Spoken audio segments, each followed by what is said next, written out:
Today is January 7, 2026, Wednesday.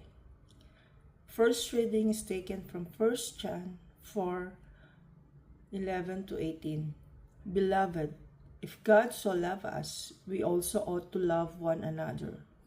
No one has ever seen God. If we love one another, God abides in us, and His love is perfected in us. By this we know that we abide in Him and He in us, because He has given us of His Spirit. And we have seen and testified that the Father has sent His Son to be the Savior of the world. Whoever confesses that Jesus is the Son of God, God abides in Him and He in God.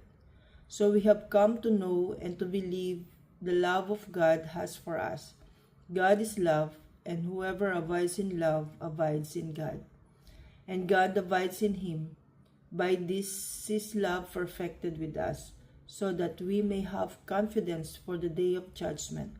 Because as He is, so also are we in this world. There is no fear in love, but perfect love casts out fear. For fear has to do with punishment, and whoever fears has not been perfected in love. All the nations on earth shall fall prostrate before you, O Lord. O God, give your judgment to the king, to a king's son your justice, that he may judge your people in justice, and your poor in right judgment. All nations on earth shall fall prostrate before you, O Lord. The kings of Tarshish and the islands shall pay him tribute. The kings of Sheba and Seba shall bring him gifts. Before him all kings shall fall prostrate, all nations shall serve him. All nations on earth shall fall prostrate before you, O Lord.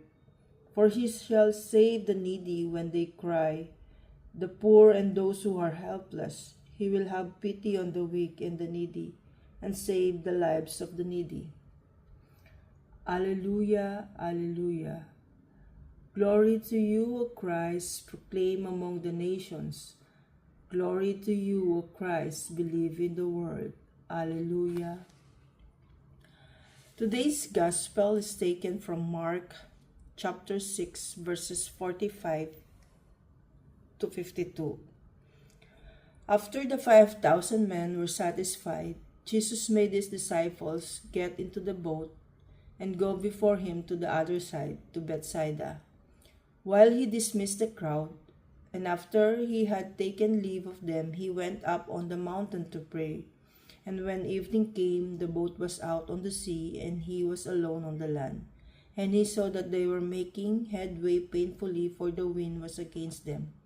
And about the fourth watch of the night, He came to them, walking on the sea.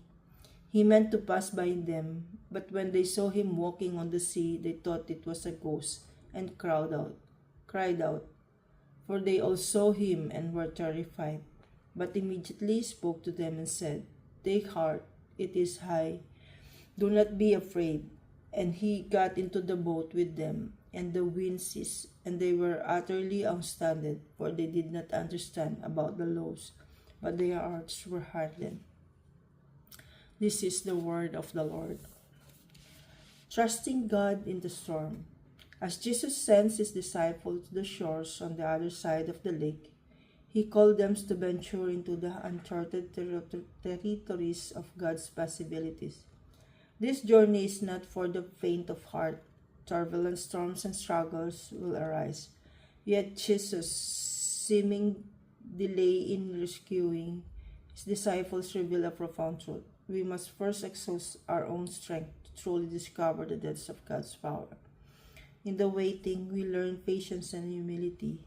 And when the burden feels too heavy to bear, remember, God's weight is always counterbalanced by His enabling.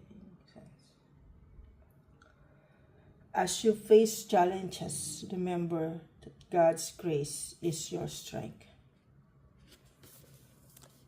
God bless you.